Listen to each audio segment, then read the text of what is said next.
बोरे पड़ गया तो अगली बार 3 बोरे डालना पड़ेगा, एक बार 3 पड़ गया तो फिर 4 डालना पड़ेगा। हर बार बढ़ता ही जाता है, बढ़ता ही जाता है, बढ़ता ही जाता है, खर्चा बढ़ता जाता है। और मालूम है रासायनिक खाद बहुत गर्म होता है। गर्म रासायनिक खाद यूरिया डीएपी आप डालते हैं, मिट्टी पूरी चटक जाती है गर्मी के कारण, तो पानी ज्यादा देना पड़ता है।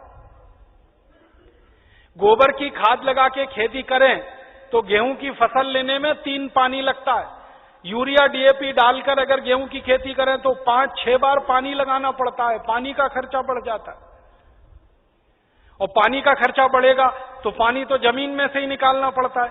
जमीन से ज्यादा पानी निकाल के आप खेतों में डालते रहेंगे तो पानी का तल नीचे नीचे नीचे नीचे होता चला जाता है। पहले पानी 25-30 फुट पे मिलता था, अब पानी 900 फुट तक नहीं मिलता खेतों में। तो किसानों को समझाइए कि यूरिया डालने से बड़ा भारी नुकसान है। एक तो हर साल खाद की मात्रा बढ़ानी पड़ती है, खर्चा बढ़ता है। दूसरा, हर साल पानी की मात्रा बढ़ानी पड़ती है, वो खर्चा बढ़ता है।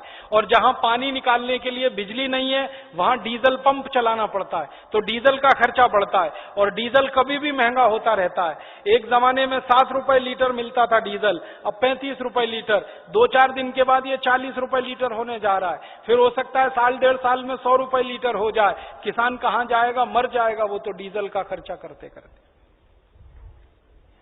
और फिर एक और नुकसान होता है कि ये यूरिया डीएपी जब हम खेत में डालते हैं तो मिट्टी में ये केमिकल घुल जाते हैं, और मिट्टी में घुल गए तो पौधे की जड़ में आ जाते हैं, पौधे की जड़ से पौधे के तने में आ जाते हैं, पौधे के तने से पौधे के फल में आ जाते हैं, पौधे के फल में आ जाते हैं तो फिर वही फल हम खाते हैं, हमारे शरीर में आ जाते हैं। और हमारे शरीर में अगर ये जहर आ गया तो हमारी माताएं तो पूतना हो जाती हैं।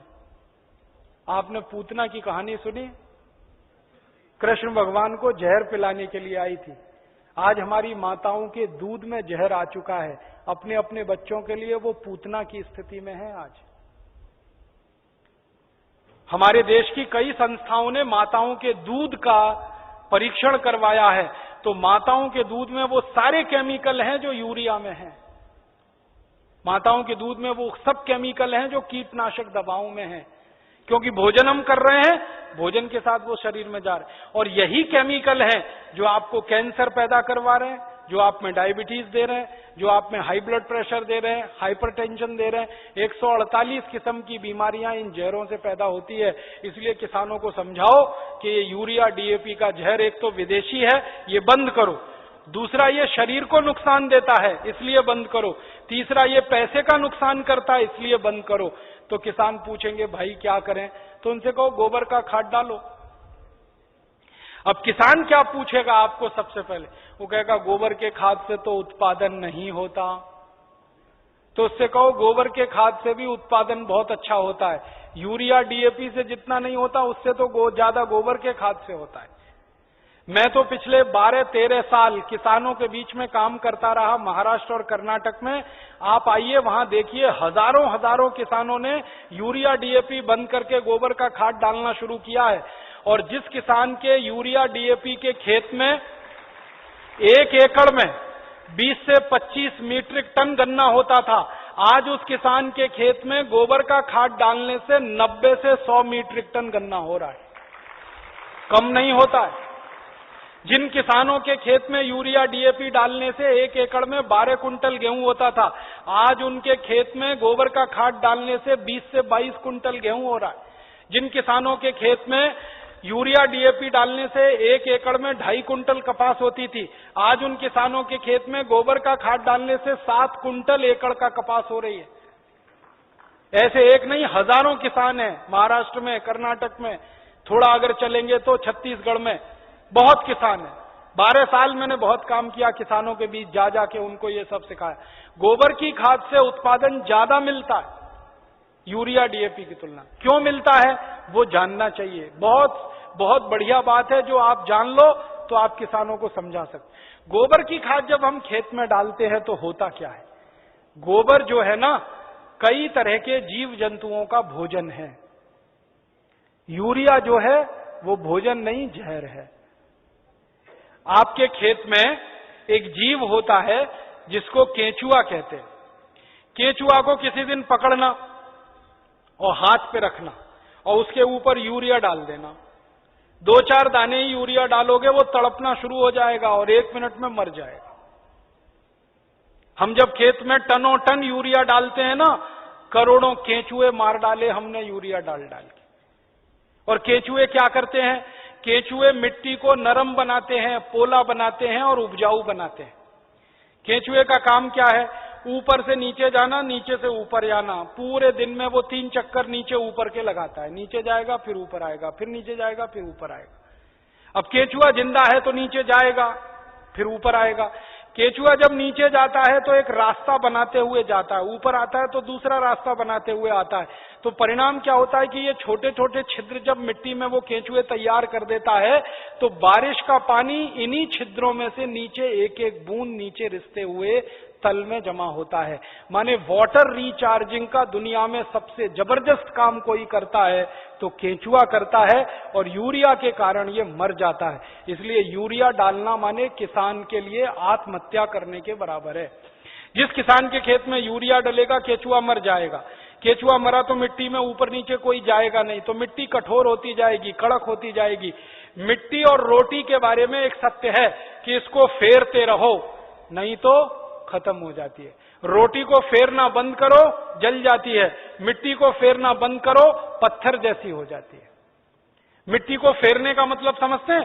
ऊपर की मिट्टी नीचे, नीचे की मिट्टी ऊपर, ऊपर की नीचे, नीचे की ऊपर। ये केंचुआ ही करता है और कोई नहीं कर सकता। केंचुआ तो किसान का सबसे बड़ा दोस्त है। मैंने इसका हिसाब निकाला था। एक केंचुआ साल भर अगर जिंदा रहे तो 36 मीट्रिक टन मिट्टी को उठक पटक कर देता है, ऊपर से नीचे, नीचे से ऊपर, एक केंचुआ साल भर में। और उतनी ही मिट्टी को ट्रैक्टर से उलट पलट करना पड़े तो कम से कम 100 लीटर डीजल खर्च होता है, और 100 लीटर डीजल 3600 रुपए का आता है।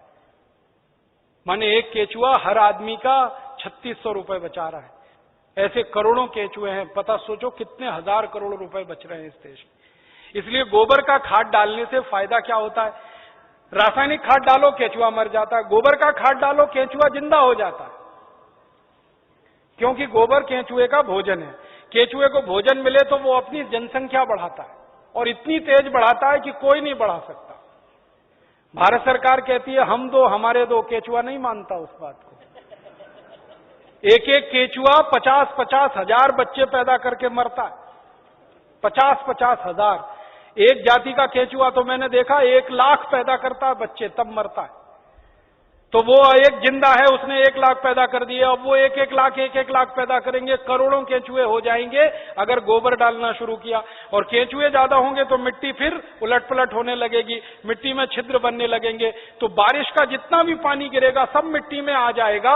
और पानी मिट्टी में गया तो नदियों में बेकार नहीं बहेगा, तो बाढ़ नहीं आएगी, तो समुद्र में फालतू पानी नहीं जाएगा। इस देश का करोड़ों करोड़ों रुपए का फायदा हो जाएगा। इसलिए आप किसानों को समझाओ गोबर की खाद डालो। फिर कुछ किसान कहेंगे जी उत्पादन होगा क्या? उनसे कहना गारंटी मेरी, गारंटी भारत स्वाभिमान ट्रस्ट की। थोड़े दिन में भारत स्वाभिमान ट्रस्ट की तरफ से हम किसानों को कहेंगे कि आप बिंदास गोबर की खाद डालो, गारंटी हमारी, 1 ग्राम भी उत्पादन कम नहीं होगा। कैसे कम नहीं होगा? डालने का तरीका है।